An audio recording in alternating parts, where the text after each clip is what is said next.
ಕಾರವಾರ ಬಿಣಗ ಸಮೀಪದ Somnath ITI college ಬಳಿಯ ರಾಷ್ಟ್ರೀಯ ಹೆದ್ದಾರಿಯಲ್ಲಿ ಐಆರ್ಬಿ ನಿರ್ಮಿಸಿದ್ದ ಜಲ್ಲಿಕಲ್ಲಿನ ತಾತ್ಕಾಲಿಕ ರಸ್ತೆ ತಡೆಗೋಡೆ ಬುಧವಾರ ಮುಂಜಾನೆ ಸಂಭವಿಸಿದ ಕಾರು ಅಪಘಾತಕ್ಕೆ ಕಾರಣವಾಗಿದೆ ಎಂಬ ಆರೋಪ ಕೇಳಿಬಂದಿದೆ.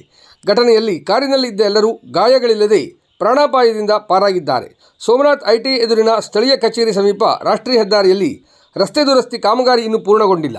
ಇತ್ತೀಚಿನ ಮಳೆಯಿಂದಾಗಿ ರಸ್ತೆಯಲ್ಲಿ ಜಲ್ಲಿಕಲ್ಲುಗಳು ಹರಡಿದ್ದ ಹಿನ್ನೆಲೆಯಲ್ಲಿ ವಾಹನ ಸಂಚಾರವನ್ನು ತಾತ್ಕಾಲಿಕವಾಗಿ ತಡೆಯಲು ರಸ್ತೆ ಮಧ್ಯದಲ್ಲೇ ಜಲ್ಲಿಕಲ್ಲು ಹಾಗೂ ಮಣ್ಣಿನ ತಡೆಗೋಡೆ ನಿರ್ಮಿಸಲಾಗಿತ್ತು. ಆದರೆ ಅಪಾಯ ಸೂಚಿಸುವ ಫಲಕಗಳು, ಪ್ರತಿಫಲಕ, ಬ್ಯಾರಿಕೇಡ್ಗಳು ಅಥವಾ ಎಚ್ಚರಿಕೆ ದೀಪಗಳನ್ನು ಅಳವಡಿಸದೆ ತಡೆ ನಿರ್ಮಿಸಿರುವುದೇ ಅಪಘಾತಕ್ಕೆ ಕಾರಣವಾಗಿದೆ ಎಂದು ಸ್ಥಳೀಯರು ಆರೋಪ ಮಾಡಿದ್ದಾರೆ.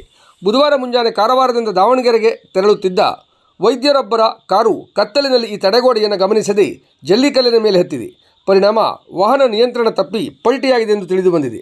ಅದೃಷ್ಟವಶಾತ್ ಕಾರಿನಲ್ಲಿದ್ದ ಎಲ್ಲರೂ ಯಾವುದೇ ಗಾಯಗಳಿಲ್ಲದೆ ಸುರಕ್ಷಿತವಾಗಿ ಹೊರಬಂದಿದ್ದಾರೆ. ಘಟನೆಯ ಮಾಹಿತಿ ತಿಳಿಯುತ್ತಿದ್ದಂತೆ ಪೊಲೀಸರು ಸ್ಥಳಕ್ಕೆ ಭೇಟಿ ನೀಡಿ ಪರಿಶೀಲನೆ ನಡೆಸಿದ್ದಾರೆ. ಇಂಥ ಘಟನೆಗಳು ಮರುಕಳಿಸದಂತೆ ರಸ್ತೆ ಮಧ್ಯದಲ್ಲಿರುವ ಅಪಾಯಕಾರಿ ತಡೆಗಳನ್ನು ಕೂಡಲೇ ತೆರವುಗೊಳಿಸಿ ಸೂಕ್ತ ಸುರಕ್ಷತಾ ವ್ಯವಸ್ಥೆ ಕಲ್ಪಿಸುವಂತೆ ಸ್ಥಳೀಯರು ಸಂಬಂಧಪಟ್ಟ ಅಧಿಕಾರಿಯನ್ನು ಒತ್ತಾಯಿಸಿದ್ದಾರೆ.